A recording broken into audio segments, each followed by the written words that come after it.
하나님의 말씀 이사야서 60장 1절부터 5절까지의 말씀입니다. 우리 자리에서 일어나셔서 하나님의 말씀을 들으시기 바랍니다.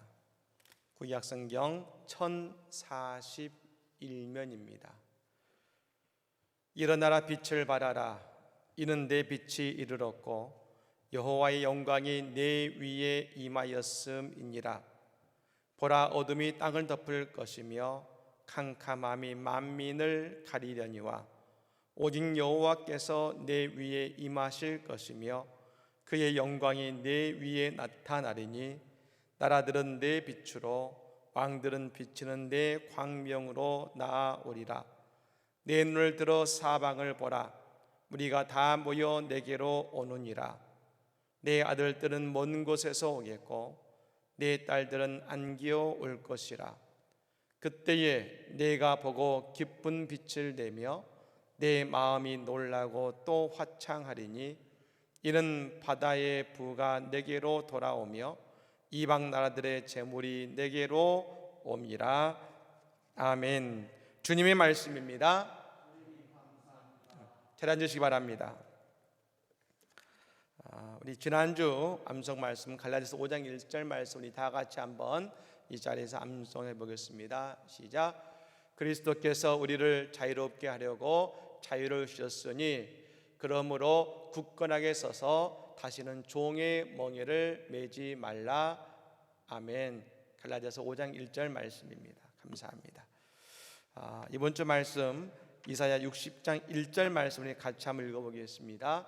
일어나라 빛을 발하라. 이는 내 빛이 이르렀고 여호와의 영광이 내 위에 임하였음이니라. 아멘. 여러분이 한 주 우리의 삶 속에 여호와의 영광이 임하는 한 주가 되시기를 간절히 축복합니다. 기도원 동족 선교회에서 지난 24일 온라인으로 제142차 복음 통일 기도회를 개최했습니다. 이 기도회에서 임원수 목사님께서 설교를 하셨습니다. 임원수 목사님은 잘 아시다시피 캐나다 큰빛교회를 담임하시다가 지난 2015년 1월에 북한에 억류되셨다가 949일 만에 풀려나신 목사님이십니다. 이날은 눈물로 씨를 뿌리자라는 제목으로 설교를 하셨는데요, 소망이 없어 보이는 북한 땅에도 말씀이 선포되고 성령이 역사하면 여호와의 군대가 일어날 것이라고 하시면서 북한 땅도 놀라운 변화가 일어날 것이라고 말씀을 전하셨습니다. 특히 목사님은 생명의 말씀만이 사람을 변화시킬 수 있다 말씀하시면서 북한에서 친히 경험하신 간증을 나누신 것입니다. 그것은 목사님이 북한에 이제 억류되셨을 때에 그 북한에 있는 조사원들이 목사님의 설교를 모두 다 조사하고 점검했다는 것입니다. 그래서 이 조사원들이 목사님의 설교를 읽고 또 그리고 감옥의 간수들이 많은 양이기 때문에 모든 설교들을 점검하고 읽는 가운데 놀라운 일이 벌어졌던 것입니다. 그 설교를 읽던 간수들과 조사원들이 변화가 일어나더라는 것입니다. 목사님은 그 절망의 순간 그 한가운데에 그 자리에서 말씀을 전하시면서 말씀에 의해서 변화되는 모습을 보면서 바로 그 시간 소망을 품게 되었고 하나님이 역사하실 거라는 확신을 갖게 되었다고 말씀하신 것입니다. 그래서 목사님은 이제 조만간 북한은 복음화 될 것이고 또 그 북한 땅에 수만 개의 교회가 세워지고 우리 민족은 제사장의 민족으로 세워질 것이라는 소망의 말씀을 전하신 것입니다. 그렇습니다. 하나님은 저 북한에 억류되어 있는 그 절망의 한가운데서 복음을 통해 소망을 보게 하셨습니다. 마찬가지입니다. 우리가 아무리 힘들고 어려움 속에 있다 하더라도 하나님께서는 복음의 말씀을 통해 우리에게 분명하게 소망을 주시고 그리고 그 소망을 볼 수 있게 하시는 것입니다. 오늘 우리의 이 예배를 통해 모든 성도님들의 그 눈에 영안이 열리고 하나님이 주시는 소망을 보고 아멘하는 역사가 있기를 예수님으로 간절히 축복합니다. 최근 코로나 바이러스로 인해서 어려움을 겪고 있습니다만, 그러나 감사한 소식은 이제 백신이 많이 이제 맞기 시작하면서 이제 코로나 바이러스를 이겨내기 위한 노력들이 한층 진행되고 있습니다. 처음에는 의료계 종사자들과 그리고 고령층을 대상으로 시작된 이 백신 접종이 이제 어느덧 다양한 계층으로 확대되어서 접종이 이루어지고 있습니다. 이런 추세로 이어진다면 아마 우리나라는 빠른 시간 내에 이제는 그 코로나 바이러스로부터 자유로워질 것이라고 우리는 믿게 되는 것입니다. 얼마 전에 제가 이스라엘에서 선교사로 계시는 선교사님의 그 편지 가운데 이 마스크를 벗고 예배드리는 모습을 보면서 얼마나 부러웠는지 모릅니다. 여러분, 우리도 곧 이제 마스크를 벗고 예배드리는 날이 올 거라고 분명하게 믿습니다. 저 역시 여러분 지난 금요일이죠. 아스트라제네카 백신을 맞았습니다. 정부에서 노쇼로 아까운 백신을 버리는 일을 막자는 취지로 이 노쇼 백신을 이제 권장하기 시작했는데요. 그것을 맞은 것입니다.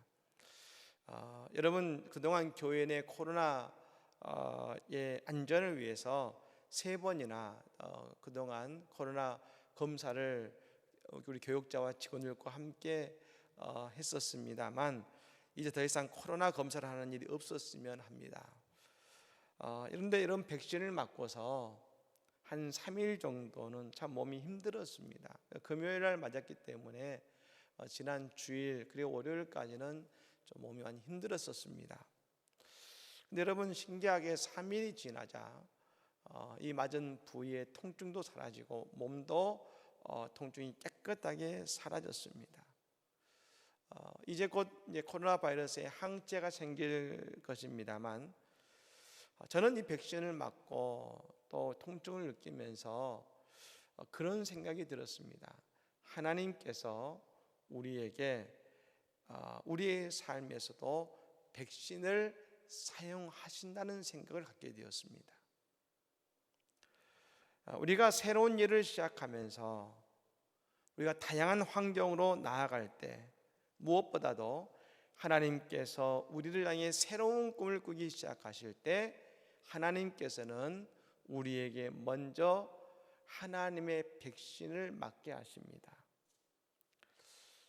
여러분, 그래서 새로운 일을 시작할 때 갖게 되는 어려움과 힘듦을 견딜 수 있는 존재로 우리를 만드시는 것입니다.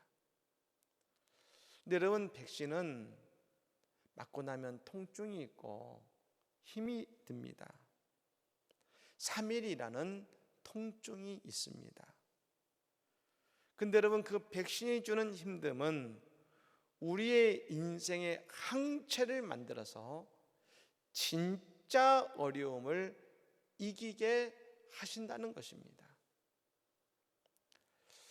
다니엘은 바벨론의 포로로 끌려간 사람이었습니다.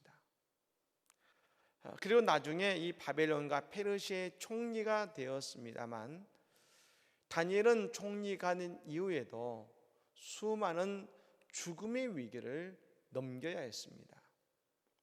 우리가 잘 알고 있는 다니엘의 사자굴 이야기는 그 수많은 이야기 중에 한 가지의 이야기일 것입니다.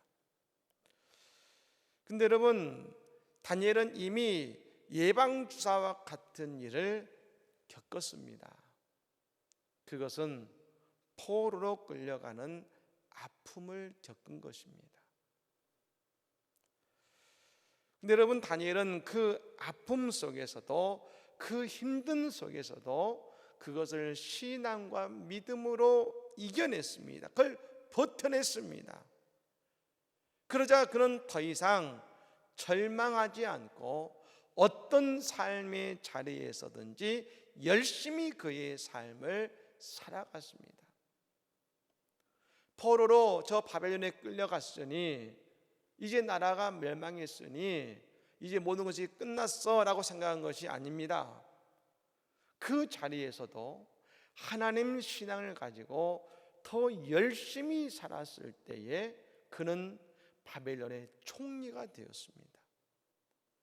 식민지 민족으로서 여러분, 그 나라에 여러분 포로로 끌려왔는데 그곳에서 총리에 오를 수 있다는 것은 여러분 얼마나 힘들고 많은 일들이 있었겠습니까? 그런데 여러분, 이 다니엘이 총리로까지 나갈 수 있었던 것은 그 힘든 시기를, 하나님의 백성과 같은 시기를 그가 견뎠고 이겨냈을 때 그는 그의 인생 속에서 모든 일에 승리할 수가 있었던 것입니다. 여러분, 그래서 우리의 삶에 백신과 같은 일들이 벌어질 때에 우리는 소망을 보게 됩니다. 건강하게 살 수 있겠구나, 잘 살 수 있겠구나. 그래서 여러분, 하나님은 우리의 백신과 같은 고통 속에서 하나님이 주시는 내일을 바라볼 수 있게 하시는 것입니다. 여러분, 오늘 우리의 삶 속에 백신과 같은 어려움이 있으십니까? 하나님께서 그것을 딛고 일어섰을 때 오늘 우리의 삶에 하나님의 내일을 주심을 믿으시기를 바랍니다. 오늘 본문에 나오는 이스라엘 백성들은 지금 어둠 속에 있습니다.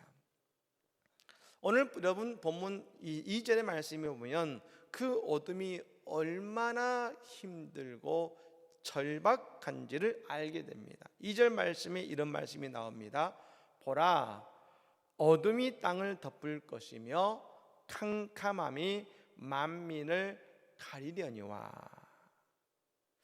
말하겠습니까? 어둠이 땅을 덮고 짙은 어둠이 민족을 덮을 것이라고 합니다. 여러분, 이 어둠은 칠흑 같은 어둠이죠. 한 치 앞도 보이지 않는 어둠입니다. 근데 그 어둠의 시간이 길다는 것입니다. 이스라엘은 여러분 위도상 적도의 부근에 있습니다. 여러분, 그래서 낮과 밤의 시간이 우리나라와 좀 다릅니다. 밤이 길 때는 한 14시간 동안 컴컴한 밤이 지속됩니다. 여러분, 여명과 노을의 시간을 따지면 대단히 오랜 시간 동안을 그 하루의 어둠 속에 있게 되는 것입니다. 그러니 그들에게 어둠은 더 길게 느껴질 수밖에 없는 것이죠. 그래서 그 어둠이 길어질수록 소망을 포기하고 싶어 할 때가 많습니다. 지금 이스라엘의 상태가 그랬습니다. 저 이사야서를 읽어보면 정말 그들의 삶과 그들의 살아가는 하루하루는 내일이 올 수 있을까 싶을 정도의 어둠이 가득합니다. 그들은 그렇게 병들어 있는 모습을 가지고 있고 병든 모습으로 살아왔었습니다. 그래서 여러분, 이사야 선지자를 비롯해서 하나님의 미래와 소망을 선포하지만 사람들은 끊임없이 낙심하고 절망하고 있었습니다. 어쩌면 여러분, 그 소망을 믿었던 사람들도 이제는 낙심했을 수 있습니다. 그러나 여러분, 이들에게 하나님은 분명히 이렇게 말씀하십니다. 오늘 보면 1절 말씀을 다시 한번 읽어볼까요? 오늘 보면 1절 말씀을 한번 같이 읽어보겠습니다. 일어나라, 빛을 발하라. 이는 내 빛이 이르렀고 여호와의 영광이 내 위에 임하였음이니라. 아멘. 여러분, 오늘 이 말씀은 빛이 비축나는 것, 여호와의 영광이 떠올랐다는 것이 아닙니다. 그러나 이제 그 빛이, 그 영광이 이제 곧 떠오른다는 것입니다. 그러니 힘을 내라는 것입니다. 예, 여러분, 진짜 소망이 필요한 순간은 언제입니까? 바로 마지막과 같은 그런 시간이 아니겠습니까? 우리가 잘 알고 있는 혈루증 걸린 한 여인의 이야기가 있지요.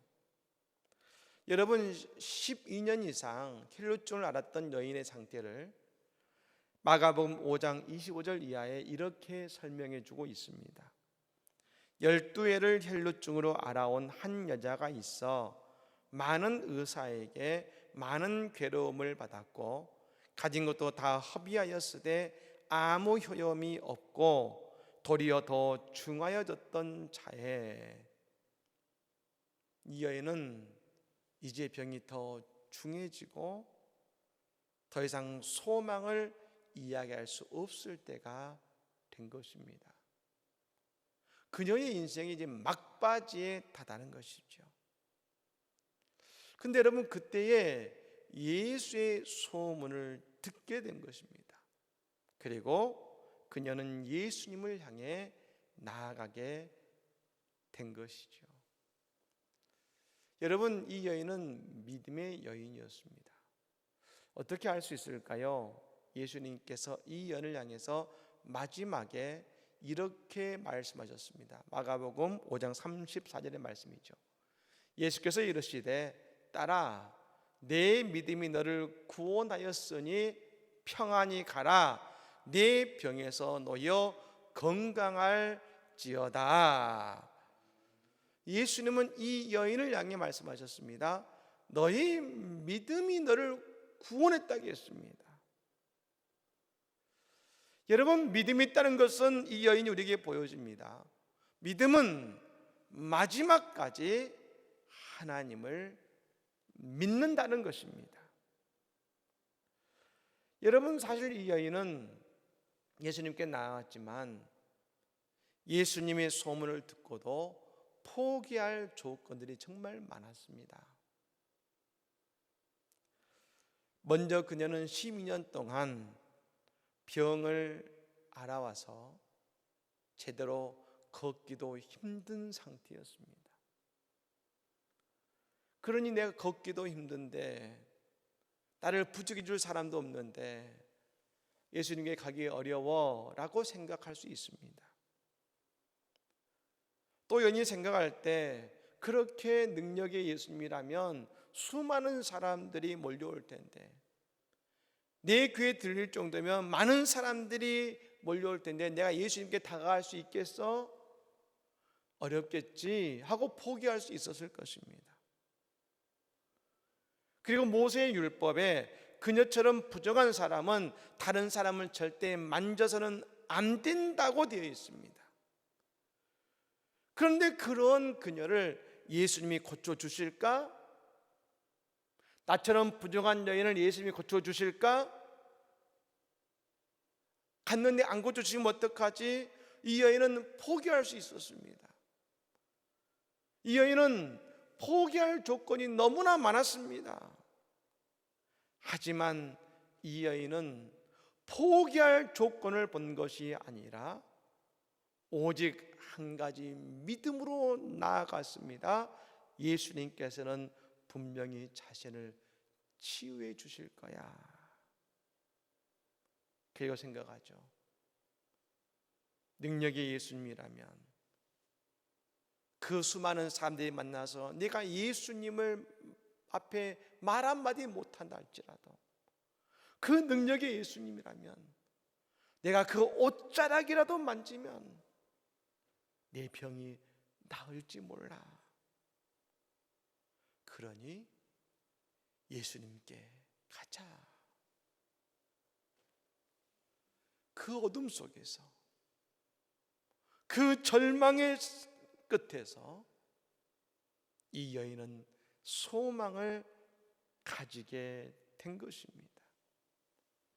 여러분, 그리고 그녀의 병이 그 믿음대로 병이 나은 것을 믿으시기를 바랍니다. 오늘 여인은 예수님께서 오심을 이렇게 믿었습니다. 여러분, 오늘 본문 2절이죠. 오직 여호와께서 내 위에 임하실 것이며 그의 영광이 내 위에 나타나리니. 오늘 이 본문의 2절 말씀이 오늘 이 혈루증 여인의 믿음이었습니다. 여호와께서 내게 임하실 것이고 그의 영광이 오늘 내 인생 속에, 내 육신 속에 나타날 것이다. 여러분, 그러므로 우리의 진정한 소망은 막연한 기대가 아닙니다.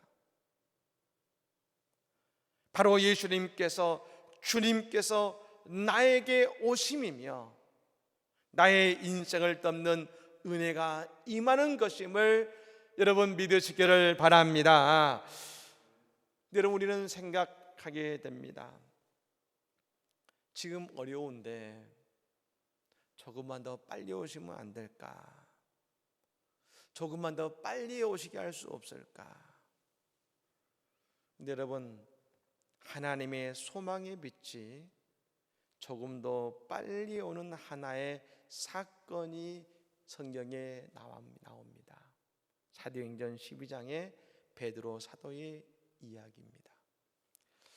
헤롯 왕이 요한의 형제인 야고보를 칼로 죽이고 베드로 사도를 옥에 가두었습니다.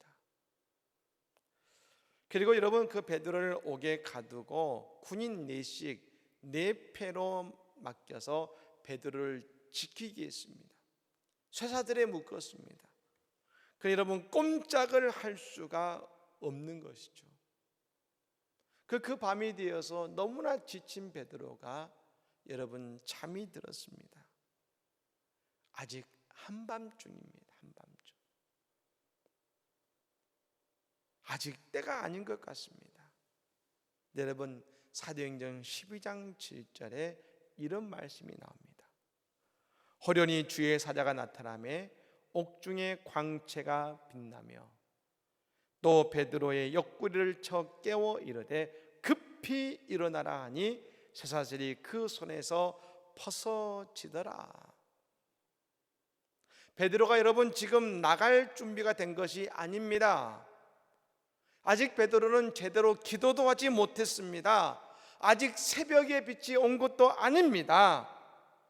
근데 여러분, 하나님께서 지금 급하신지 주의 사자를 보내셔서 베드로의 자리를 빛과 강제로 채우십니다.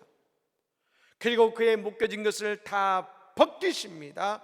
그리고 자는 베드로를 깨우셔가지고 베드로를 그 옥문 밖으로 이끄셨습니다.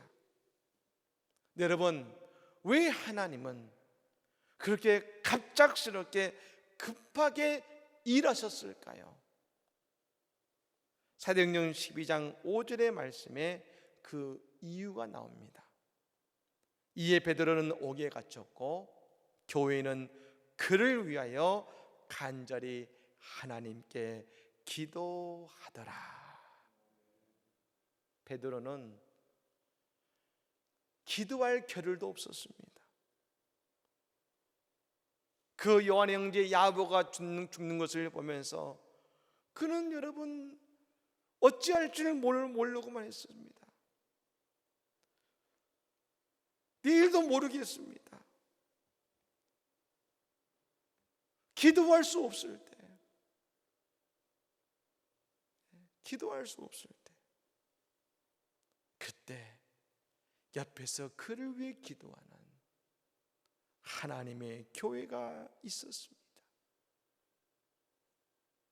그 하나님의 교회가 함께 하나가 되어 간절히 베드로를 위해서 기도했을 때 하나님께서 급히 주의 사자를 보내셔서 베드로의 그 감옥에 빛과 광채를 비추시고 그를 구원하신 것을 믿으시기를 바랍니다.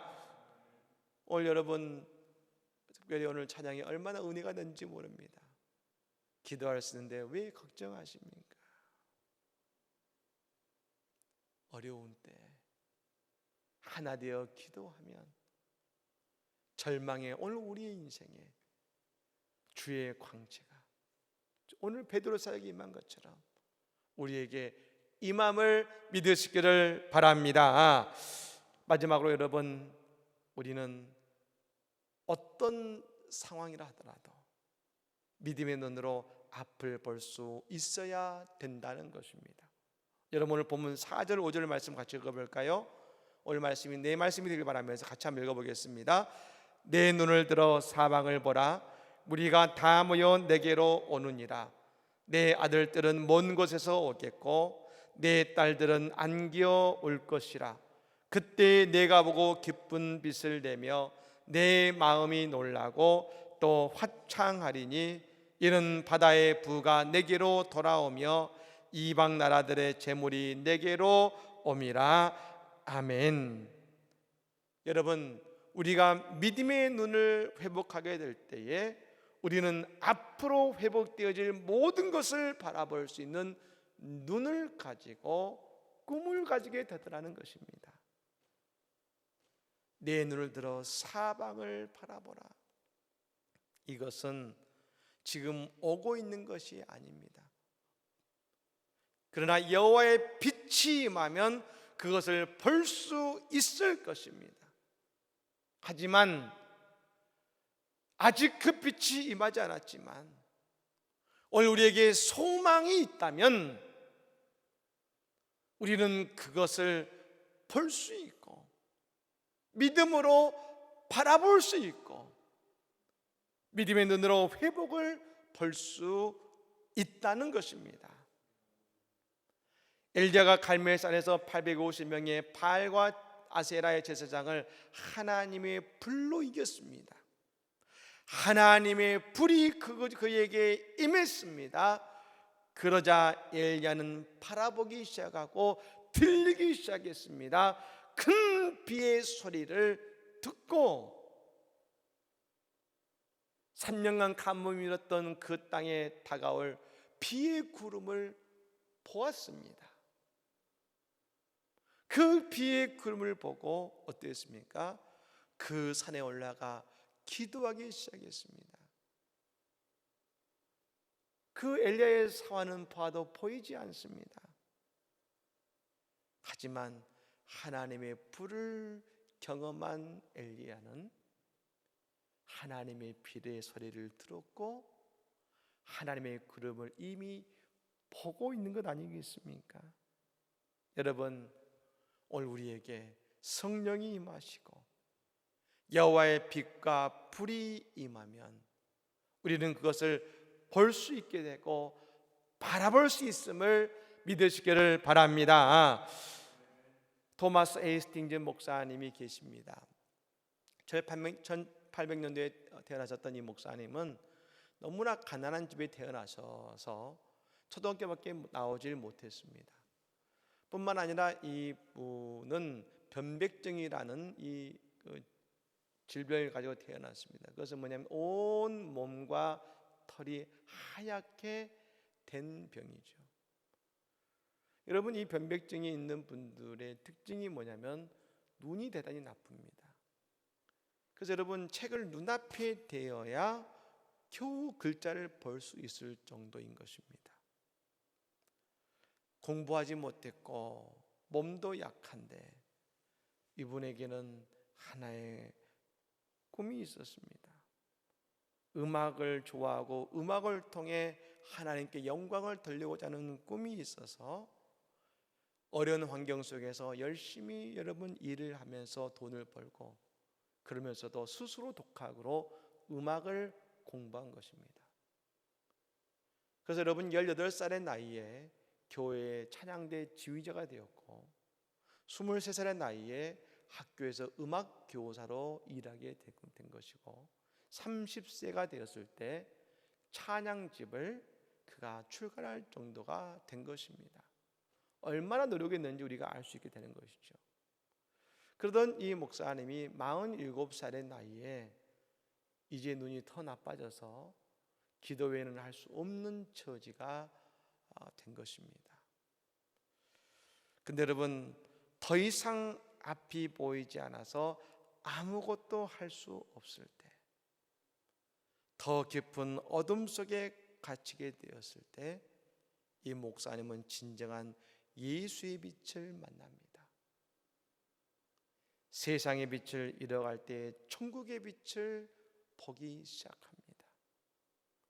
예수의 빛을 보기 시작합니다. 그리고 앞이 보이지 않는 그때에 이 목사님은 찬송가를 작사 작곡해서 이사야서의 말씀을 가지고 이 하나님을 찬양하며 자신이 본 빛을 고백하기 시작합니다. 시온의 영광이 빛나는 아침, 어둡더니 땅이 밝아오네.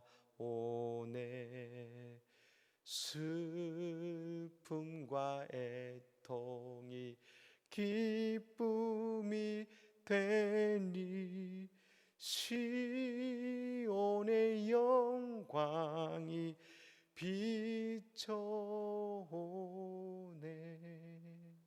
할렐루야. 인생의 진정한 예수의 빛, 하나님 나라의 빛을 발견하고 이 목사님은 그 빛을 찬양하기 시작한 것입니다. 사랑하는 여러분, 가장 어둠이 깊을 때 가장 아침에 가깝다고 했습니다. 주님의 빛이 오늘 우리 위에 임합니다. 이제 앉아있지 마시고 일어나 빛을 발하십시오. 여호와께서 우리 위에 임하실 것이며 주님의 영광이 우리 위에 나타나실 것입니다.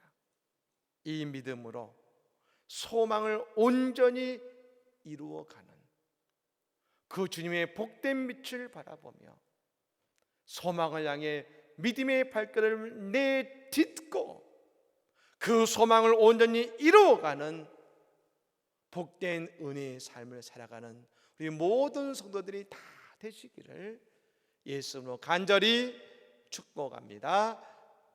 아멘.